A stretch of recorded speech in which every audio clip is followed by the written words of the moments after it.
Hi students, இன்னைக்கு 12th physics chapter 3 அப்படிங்கிற லெசன்ஸில் பற்றி நம்ம டிஸ்கஸ் பண்ண போகிறோம். இதுக்கு முன்னாடி நம்ம வீடியோ சென்ட் பண்ணியிருப்போம். அந்த வீடியோஸில் எதை பற்றி நம்ம பார்த்தோம் அப்படின்னா இயர் பேஸ் பண்ணி இருக்கக்கூடிய கொஷின்ஸ் எல்லாமே அதில் நம்ம பார்த்துருப்போம். இப்போ அது இல்லாமல் நம்ம எதெல்லாம் படிக்கலாம் அப்படிங்கிறத இதையும் நமக்கு இம்பார்ட்டன்ஸ் தான். ஸோ அந்த கேட்டகரியில் 2 marks 3 marks 5 marks இதில் நம்ம டிஸ்கஸ் பண்ண போகிறோம். 2 marks second Roman letterல second one define magnetic flux, third define magnetic dipole moment, fourth one state Coulomb's inverse law, 15th is an ammeter connected in series or parallel in a circuit, why?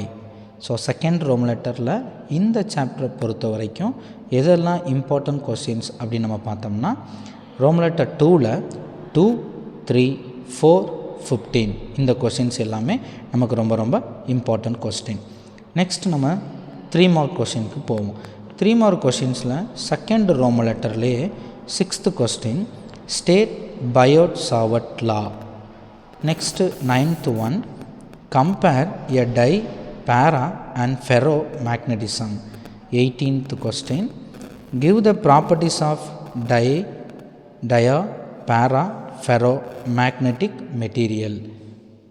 Third Roman letterல 15th question compare the properties of soft and hard ferromagnetic material. Second Roman letter பொறுத்த வரைக்கும் 6, 9, 18. Third Roman letterல 15. இது எல்லாமே நமக்கு ரொம்ப ரொம்ப ரொம்ப important question. அந்த questions எப்படி படிச்சிங்களோ அதே மாதிரி இந்த கொஷின்ஸே நீங்கள் compulsory படிச்சிடணும்.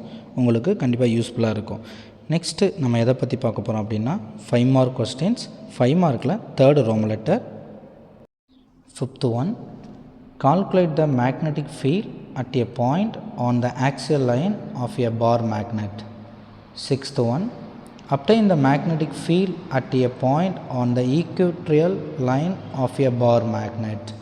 17th one explain the principle and working of a moving coil galvanometer.